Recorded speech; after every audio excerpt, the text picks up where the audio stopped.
Hey everyone, so one of the things I've been working on was I'm trying to find if there's a way, if there's anything in our books that talk about how to lift curses like voodoo, from somebody.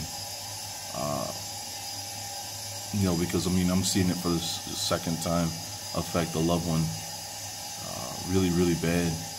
So I've been, one of the things I've been doing in my spare time is trying to see what did we do if there was anything, and in my mind too, it also makes me look at those that try to promote voodoo as a good thing, I don't know how can they do this when the two people I've seen it used on them, one person I've heard it used on, it's always been used by one of our people against our people to destroy them, basically, So I don't see it as something that was good, and it's our history, and it's for us. But I was looking around and I found what they call, I hope I pronounce this right for those of you that do speak Hebrew fluently. You can correct me please in the comment section. But it's called the Shaman Israel prayer, and it's from Deuteronomy 6:4. Now, this is what I thought was interesting as I'm reading about that, about the shaman prayer. The article also goes into the whole mezuzah and how you're supposed to put this mezuzah, this thing over your door, right, next to your doorpost, with the Lord's Prayer and the verses, that He is, the Creator or God alone, whichever one you want to use. I use Creator and stuff because I don't like the word God anymore. But He's that alone, and you put it over your doorpost to your house. Now I've read other verses where and I'm new to it, but I've read other verses now from Deuteronomy 11 and 20 that I believe it's not supposed to hang on your door like this. But I'm not an expert, like I said, I'm new to it, but I believe it's actually you're actually supposed to take your whole doorpost and you're supposed to inscribe, the commandment. It's on there. All right, so I want to show you what I'm talking about. Deuteronomy 6 and precept. Yeah, I always mess that word up. That's why. All right, these are the precepts and the ceremonies and the judgments which the Lord your God commanded that I should teach you, and that you shall do them in the land unto which you pass over to possess it, that thou must fear the Lord thy God, and keep all His commandments and precepts, which I commanded thee, and thy sons and thy grandsons, all the days of thy life, that thy days might be prolonged. Hear, O Israel, and observe to do all things which the Lord hath commanded thee, that it may be well with thee, and thou must be gratefully multiplied, as the Lord, the God of thy fathers, has promised thee, and the land flowing with milk and with honey. Plenty of vegetation is what I think about when I think of that, right? Because if you have plenty of green vegetation, then you should have plenty of pollen, and that plenty of pollen can make plenty of honey, because you'll have plenty of bees then, right? So a land with plenty of vegetation, right? Hear, O Israel, the Lord your God is one. And that's the verse that I keep seeing that they keep popping up and talking about, right? One.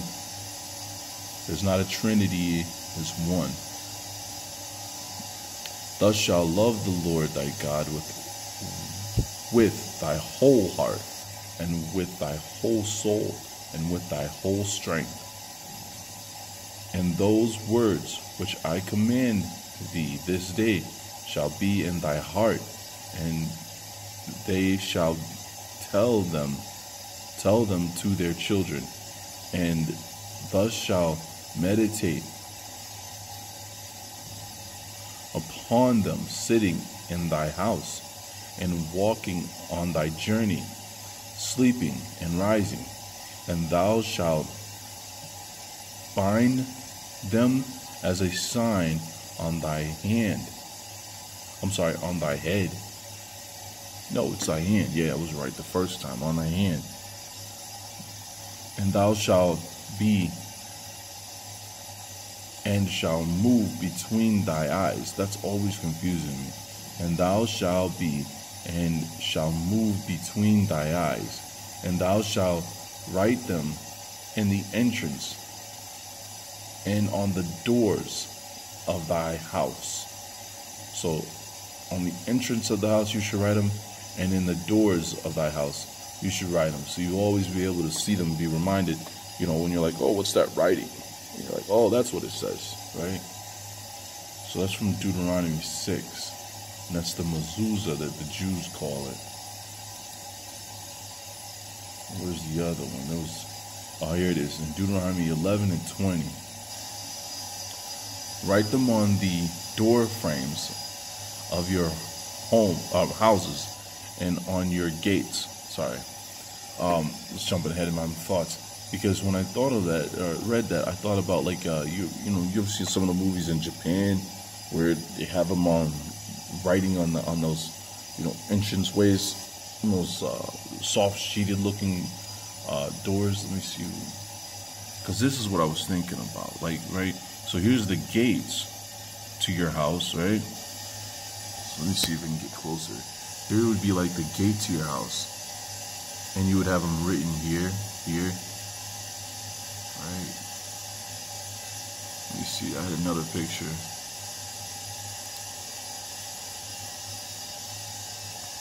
I'm not sure about that because I always think about them as what those things called, archways. But if it's a gate, I'm wrong. But I always thought about like something like, there was an image where it showed like the door, well, like something like that. It'd be written there, and be written there. Like I've seen them in the movies. So there's the gates. And then there's one right over the door of the post of the house. So that's what I was thinking about as I read that. Not so much little fancy trinket that they have there, that's slanted sideways, but literally on the frame like that. It's said there in Deuteronomy 11 and 20. So that's what I was thinking about when it comes to that.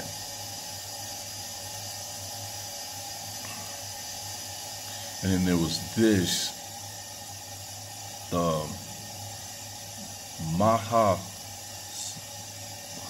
Man,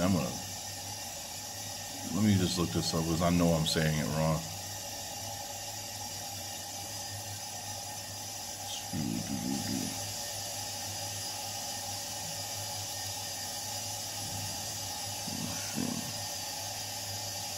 Hold on.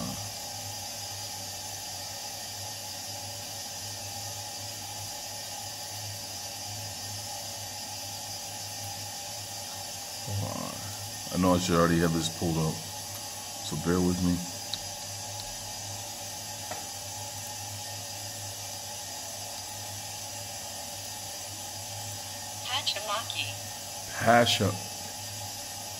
Hashimaki. That's how you say it. Hashimaki. Alright, so that was another one, right? So I'm thinking about, because I spoke to Alexville about this before, that the headbands, right? I just haven't had time to get around to these things, man. And I know that's not a good excuse at all, but it's just what's been going on.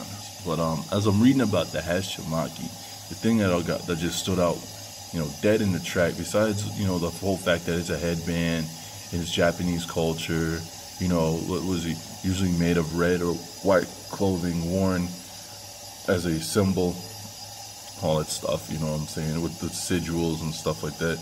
The thing that stood out to me was this right here. It stopped me in my track. It made me laugh. It says, historically, the historical origins of the Hajimaki is uncertain. Why? Why is it uncertain? If you are the you know, the Japanese, this is your island, this is your land, this is your culture. How come you don't know, you know, for sure the origins of this? It's just like the fact that when you pull up the video of what we've been taught to call the swastika, and it's all over Japan, but yet they put the camera in front of these, you know, people in Japan. They ask them, what does it mean? They don't know. They don't know. They just see that it's being brought back and it's being used as a good luck charm, you know. And you know, even the old people are like, oh, they didn't know. And it took like one out of everybody they interviewed that spoke up and said, oh yeah, it was it's a good luck symbol and so on and so forth. And they're all over the island, but no one really, you know, took the time to look it up. And they were acting like they were shocked to see that the Nazis used it, you know, and so on and so forth. Like they were being taught a totally different history when it comes to what Adolf was doing. So I just thought that was interesting. That's one of the things that they, you know, stood out, was like, wait a minute, how can that be, right? But I've always talked to my sister about this. You know, where did our people learn to use a headband, to wear the headband, right? Oh, that was something else. Oh, that's what it was. I was looking up headband, but I was looking up handkerchief. You know, they really didn't try to, because I was trying to separate the word chief from it, like just hanker. What does that mean, right? Because you see chief, and I have a good idea. You know, we know what chief means, but that's what I was trying to look up. What is just hanker? Because it's just not an everyday word. Let me see here. That's what it was. So,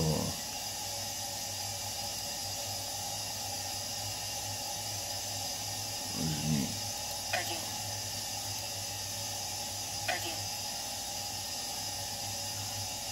An Indo-Aryan language with native speakers mainly in Pakistan and North India. U-R-E-U.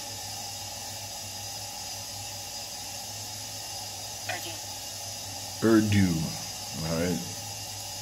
So I put it in here because the closest thing I found is that it's supposed to come from this Urdu language. So I put it in here, right? And there it is written over there. And watch this. I'm gonna swap it to have it translate the other way around, because it's just giving me how it's written in their language, right? So I'm gonna swap it.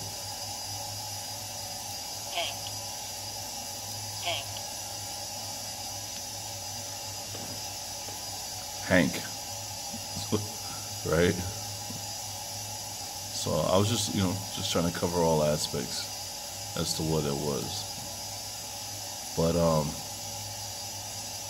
was looking here, and this is where, you know, they claimed that the hanker, meaning, you know, it comes from this language, from those people, didn't really give anything.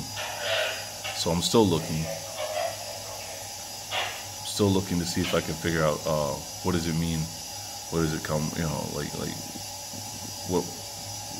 what's behind it. Because even when I pulled up etymology, it kept trying to give me handkerchief, and I'm like, that's not what I'm looking for, you know. Sorry about the radio chatter. Let's see here. Oh, and that's what it was. We're gonna look up head.